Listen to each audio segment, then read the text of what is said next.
Казвам се Кристиян Найден Радионов, на 13 години.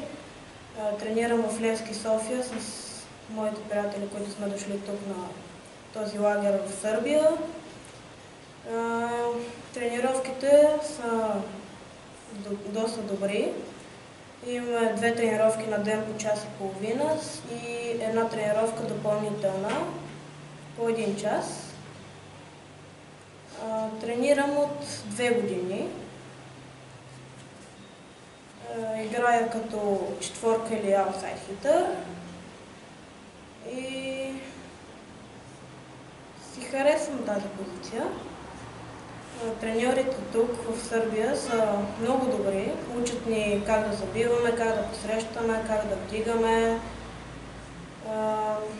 Аз специално на този лагер се научих как да играя на по-висока мрежа, понеже до сега играх на 2,20, сега тук играх на 2,43 и беше доста по-различно и ми трябваше някой, който да ми помогне да се ориентирам какво става.